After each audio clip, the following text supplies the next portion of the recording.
For a being of pure evil, Lord Voldemort is a surprisingly well-developed character and is still developing to this day. Welcome to Uphill, and today we will be looking at the story of Lord Voldemort. Even the magical world of Harry Potter must have its villain, and for a being of pure evil, Lord Voldemort is a surprisingly complex character, both in the book series and in the years following. Born to suppressed witch Merope Gaunt and wealthy muggle Tom Riddle Sr., whom she tricked into marriage, Voldemort was conceived in the absence of love and raised in an orphanage. We've dug out the story of one of the most complex villains in history that may just have snuck under the radar.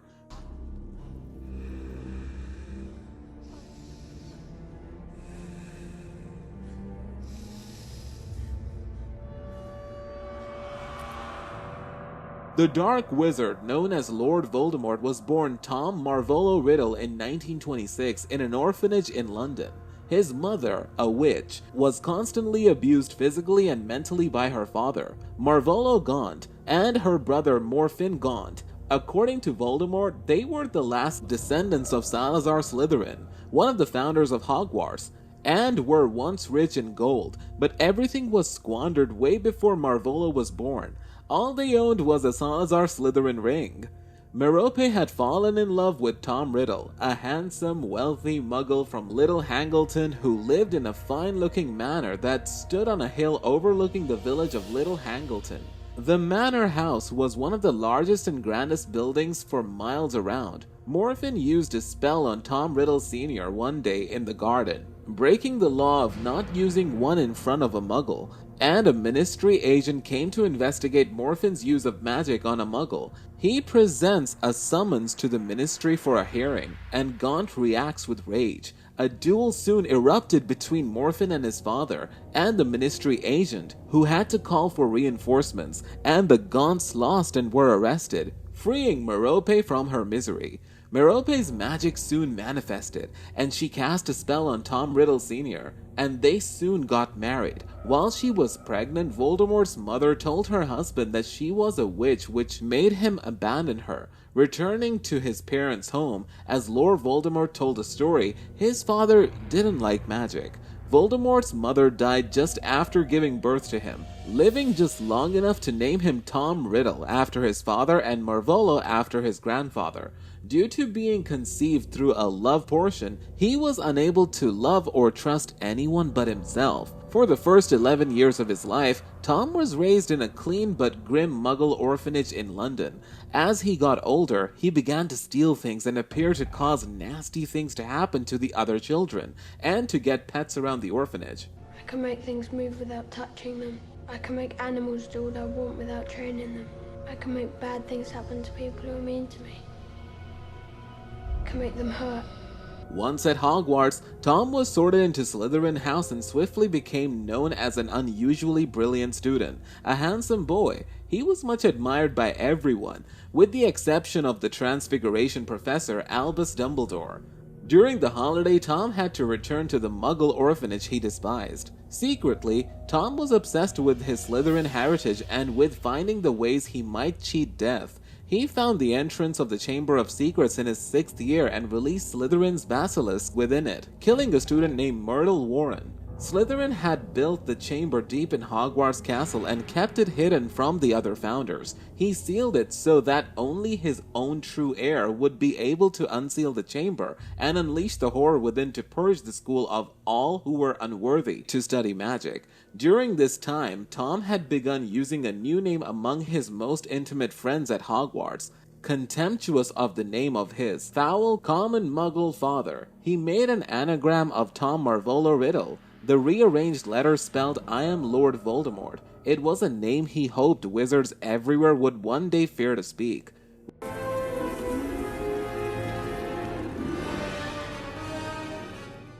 On June 13, 1943, Tom staged the capture of another student, Rubeus Hagrid, and tricked headmaster Armando Dippet into believing Hagrid and his giant spider. Aragog was responsible for the attacks.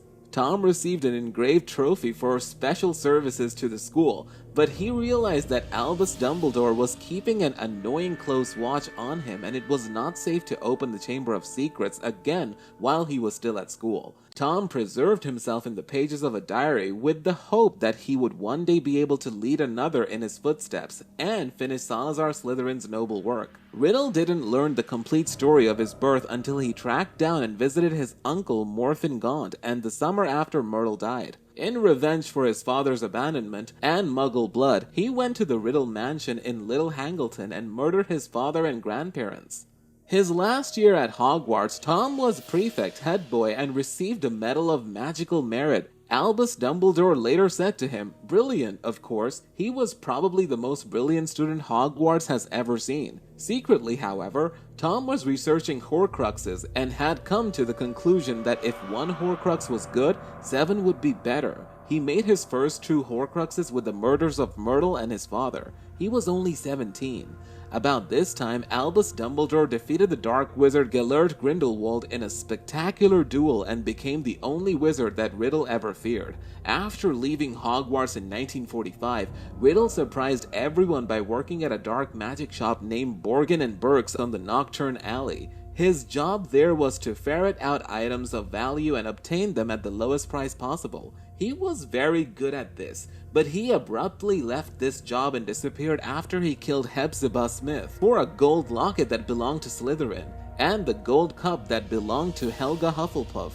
Riddle disappeared for over 10 years. During this time, he traveled far and wide, sank so deeply into the dark arts, consorted with the very worst, witches and wizards, and underwent so many dangerous magical transformations in his quest for power and immortality. When he returned, he was known as Lord Voldemort.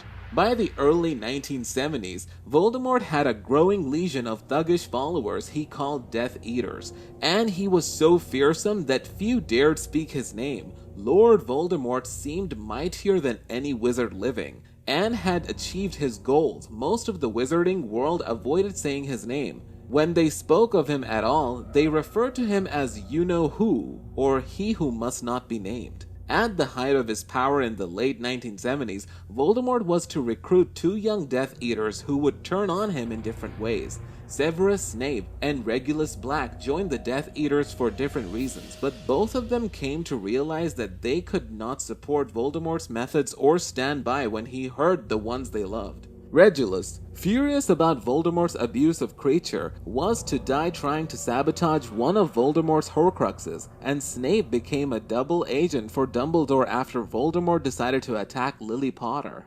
Ironically, Snape was the one who told Voldemort of the prophecy he overheard identifying a child who would have the power to vanquish the Dark Lord. Snape was horrified when Voldemort decided that the Potter child Harry was the child of the prophecy. Voldemort learned only part of the prophecy, that this person would be born at the end of July to parents who had survived 3 attempts to kill them. Voldemort realized that he must find and kill that child. Voldemort's physical body was destroyed when the Avada Kedavra curse he aimed at 1-year-old Harry Potter rebounded on him. His mother Lily's self-sacrifice seconds before had unexpectedly protected her son. Voldemort's Horcruxes worked, and for nearly a decade he could only live by possessing the bodies of others. Many of his Death Eater followers were tried by the Wizengamot and sentenced to Azkaban. After Voldemort fled, he hid in a forest in Albania, far from humans and from the Aurors he knew would still be searching for him. Using the only power left to him, the ability to possess the bodies of others, he inhabited animals, snakes being his preference. He waited sleeplessly, forcing himself to exist second by second, expecting his faithful Death Eaters to try to find him and perform the magic that would restore him. But those Death Eaters who were not killed by Aurors or imprisoned in Azkaban were denying they had ever been involved with Voldemort or claiming they had been cursed and forced to kill and torture against their will. In the summer of 1991, Voldemort managed to possess Hogwarts professor Quirinus Quirrell, who was in Albania to get the first-hand experience with dark creatures and got more than he bargained on. Once back in England with Quirrell, Voldemort kept his strength up by consuming unicorn blood, but he needed a more lasting solution. He decided to steal Flamel's Philosopher's Stone for the elixir it would make, but Dumbledore got to it first and hid it at Hogwarts. Voldemort and Harry met again in front of the mirror of Erised when they both broke through the stone's protections and battled for the possession of the stone. There, Voldemort learned of a second layer of protection from Lily's sacrifice. Voldemort could not touch Harry without intense pain. Dumbledore rescued Harry in time, and Voldemort abandoned Quirrell to die. Dumbledore and Flamel later destroyed the stone. Voldemort had been once again thwarted by Harry Potter. Lord Voldemort returned to his forest in Albania in failure. He was as weak as he had ever been and thought it would be too much to expect another foolish wizard to happen along. And he had given up hope that his faithful Death Eaters cared what had become of him. But while Voldemort waited without hope, the diary in which he had preserved the memory of his 16-year-old self had been in the possession of Lucius Malfoy, one-time Death Eater, who took an opportunity in August 1992 to slip the diary into a book purchased for young Ginny Measley at Flourish and Blott's bookstore.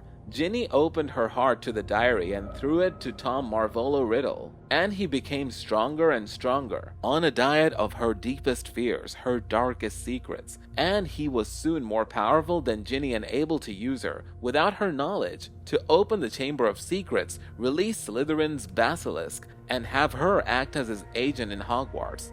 It was Ginny Weasley who opened the Chamber of Secrets. By 1994, Voldemort had developed new plans to fully regenerate his body. He had also acquired two followers, Peter Pettigrew and the snake Nagini. With Pettigrew's help, he made a temporary potion with unicorn blood and Nagini's venom to achieve a rudimentary body. However, full regeneration required a potion made from bone from his father, flesh from a servant, and blood from an enemy. Though he could have used the blood of any foe, Voldemort wanted Harry Potter, who had stripped him of power 13 years before, and he believed the lingering protection his mother once gave him would reside in my veins too. Together, Voldemort and Pettigrew found an informant named Bertha Jorkins, tortured her for her knowledge, and killed her. Her murder was used for Voldemort's last Horcrux. With the information taken from Bertha, Voldemort rescued Barty Crouch Jr. and hatched an elaborate plan to bypass all of Harry's protections and bring him to the Little Hangleton graveyard for Voldemort's rebirthing. It worked. Harry and the spare, Cedric Diggory, were delivered to the graveyard, where Cedric was immediately killed. The potion worked too. Not only did Voldemort's potion recreate the physical body, but he could also now touch Harry without excruciating pain.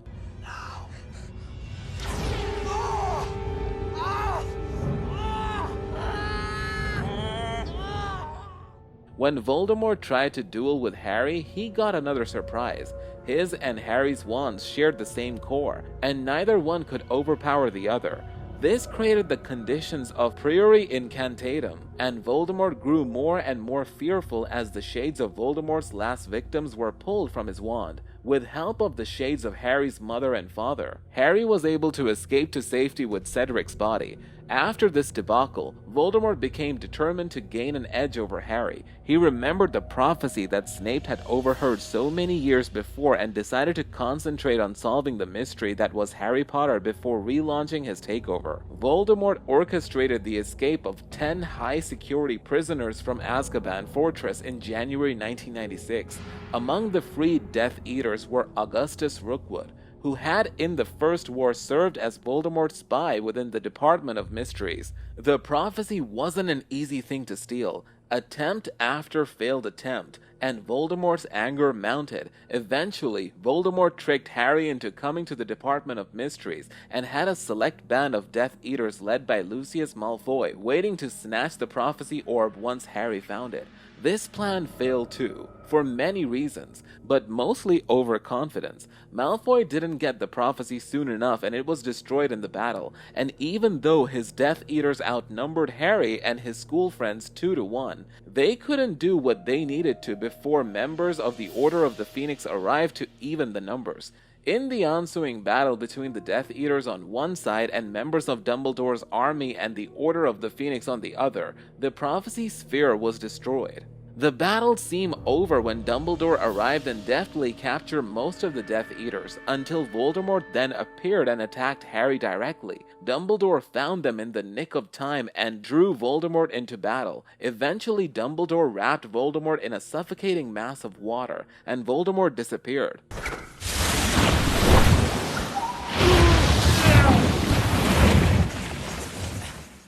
It appeared that Dumbledore had won. When Harry broke cover, Voldemort possessed him and dared Dumbledore to kill the both of them. Voldemort's possession was so excruciating that Harry became certain of death, and his thoughts turned to the loved ones he would soon see again. Unexpectedly, the surge of love and longing was anathema to Voldemort and forced him out of Harry's body. Voldemort was able to touch Harry and possess him, but Harry's loving heart and acceptance of death proved to be inimical to Voldemort. The Dark Lord had lost his chance to hear the whole prophecy, and nearly a dozen of his most elite Death Eaters were captured and sent to Azkaban.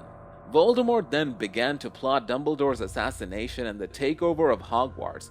Towards the end, he made 16-year-old Draco Malfoy a Death Eater and told him to kill his headmaster and get a small army of Death Eaters into Hogwarts. Draco's worried mother added some extra insurance. She secretly made an unbreakable vow with Severus Snape for Snape to protect Draco and kill Dumbledore if Draco failed. It took the whole school year, but Draco nearly did it. He created an entrance into Hogwarts with vanishing cabinets and managed to corner Dumbledore and disarm him. Dumbledore knew Draco was no murderer, though, and convinced him to lower his wand, at which point Snape arrived and fulfilled his vow. What Voldemort didn't know was that before he died, Dumbledore had learned about the Horcruxes, shared the information with Harry, and that the ring Horcrux had already been destroyed.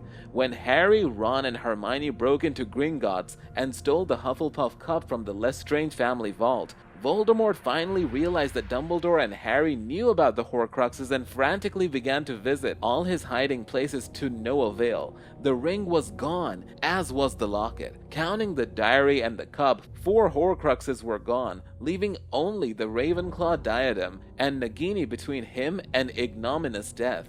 Voldemort gathered his army and attacked Hogwarts where the diadem was hidden. But Harry got to it first. Harry learned that he himself contained a Horcrux and that his life had to be sacrificed if Voldemort was to truly die. Harry put on his cloak of invisibility, invoked the Resurrection Stone, and walked with the shades of his dead family and friends to Voldemort, who quickly killed him.